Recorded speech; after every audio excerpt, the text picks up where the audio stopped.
In this video, I'd like to discuss a subject that is currently dividing the XRP community. Whether or not XRP was developed with big banks in mind. Many people now claim that XRP was created instead of big institutions for the general public, while others think that XRP was undeniably built for enormous banks simply by observing what Ripple is. I'll break down the topic and share my thoughts with you because I've been considering it for a while and I have some opinions. I'll address the question of whether XRP was meant for large banks and enterprises, in addition to the confidential emails covered in this post. Although I didn't agree with every single tweet, I thought the tweet thread as a whole was fantastic, and I'll just let you know about the areas where I'm not so convinced. It's unfortunate that a sizable portion of the exact community disagrees with a lot of the actual points made in the tweet thread. This is the only tweet thread piece he made that I truly disagree with. I don't agree with that because many people in the XRP community simply look at what Ripple is doing and dismiss it, while Ripple is working with large banks and significant organizations. I doubt that any of these people think that retail can use XRP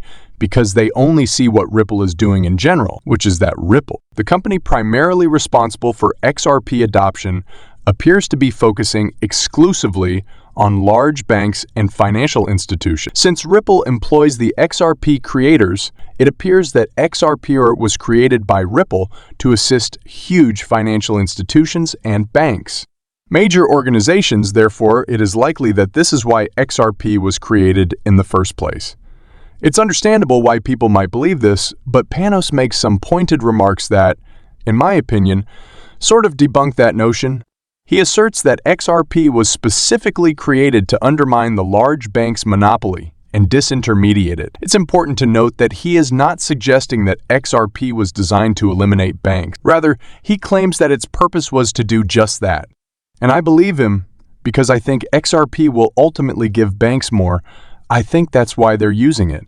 They're not doing it because it would hurt their monopoly or personally hurt them. They're doing it because it gives them more power. I think the only ones who actually hurt people are the major banks because they control all minor banks. And XRP, in my opinion, levels the playing field for each of these banks except for you because he created a better version of Bitcoin for peer-to-peer transactions. The big money is in banks and other institutions located. And I believe this is a major reason why Ripple is focused there, because there is a significant opportunity to dramatically change the architecture of our financial system. It's possible that XRP was initially intended primarily for peer-to-peer trans from one financial institution to another and from one bank to another. This is crucial because Ripple later decided to concentrate on the banking industry. They did not make international payments in order to aid banks or other financial organizations. Rather, they did so in order to level the playing field and assist smaller banks while dismantling the SWIFT cartel held by the larger one. I now believe it is incorrect to claim that Ripple is not working to aid banks and other financial organizations. I think Ripple's main business objective is to help banks and other institutions, but I think it would be more accurate to state that its true objective is to help smaller banks catch up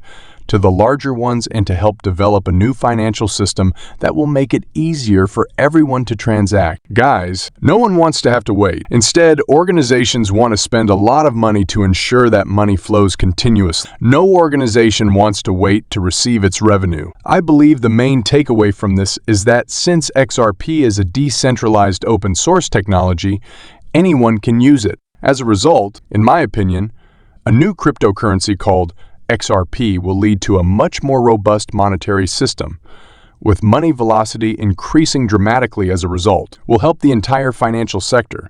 A system that includes regular individuals like you and me, as well as small enterprises, the ability to move money globally will be greatly improved by XRP, in addition to boosting efficiency in previously unheard of ways that will benefit everyone on the planet.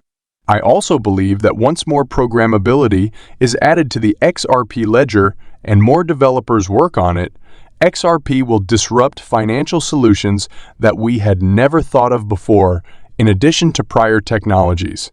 XRP is transforming the entire financial system, which is far more promising than simply attempting to rescue a few banks. But given that it is clear that Ripple is focusing on banks and other financial institutions, if you only pay attention to what Ripple is doing, it's critical, in my opinion, to understand how much more the world is affected by this technology than just these institutions. Having said that, I appreciate the focus being placed on this part of the XRP ledger. Anthony Welfare tweeted about Hong Kong's plans to test its digital currency in the $229 billion mortgage market utilizing Ripple's technology built on the XRP earlier today. Residential mortgage loans, which made up 1/5 of the loan book in April, will also be tested. This kind of material appeals to men, and as I mentioned earlier in the movie, XRP will be used for things we could never even imagine. I've never heard anyone mention the use of the XRP ledger in the mortgage market, which Ripple is currently working on. It amazes me that XRP can be used to disrupt the mortgage market. Ladies and gentlemen, it simply goes to show how the rest of the world views our SEC practices. They think they're a joke. In addition, I think that this is just the beginning.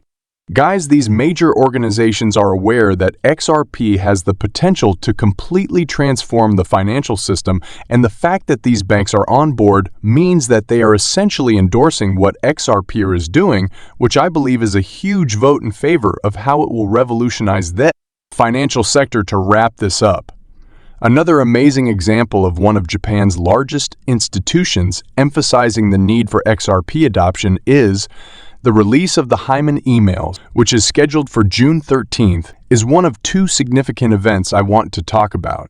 I'm quite curious to learn what's going on, but not many people are talking about the facts about those things right now. If we have low inflation and learn that the Federal Reserve can stop raising interest rates, gentlemen, this will be crucial for the market because it is something that the market has been an indicator of. The cryptocurrency sector must take back control of the market if we can prevent a major recession or depression, and instead weather a smaller economic downturn, and this is in addition to keeping a lookout for the release of the Hyman emails. In any event, gentlemen, I genuinely appreciate you and hope you enjoyed viewing this video while you were here. If you did, please remember to like and subscribe. It really does help a lot. I'll be keeping an eye on it, you guys. This is going to be an interesting week. In the present crypto market, XRP is demonstrating some tremendous durability and strength. According to recent market data, XRP is outperforming both Bitcoin and Ethereum, suggesting that it might be a more profitable investment at the moment. XRP has increased by an astounding 24% since May 14, despite market volatility, and the breakout signal shows that it may be retesting and may be breaking past regional tops. For owners of XRP, this is fantastic news because it demonstrates the asset's power and potential in comparison to other crypto assets. Next, we have some intriguing information regarding Gary Gensler, the chairman of the US SEC. Despite the fact that a new measure to remove him from office has been introduced, our resident crypto expert John Deaton is quite dubious about whether it'll be accepted. Despite the fact that the bill conveys the proper message, Deaton thinks Gensler is a status quo agent who is out to keep the existing institutions in charge. So even though we'll have to wait and see what happens with this bill, it's obvious that the cryptocurrency community is closely monitoring what the SEC is up to. Last but not least, Binance are arguing against the SEC's request to freeze all money associated with Binance. The stakes seem high, given that Binance claims that the suggested solutions would basically put an end to their operation. Here are a few fascinating updates from the world of cryptocurrency. Please like, comment, and share this video if you found it to be interesting and educational.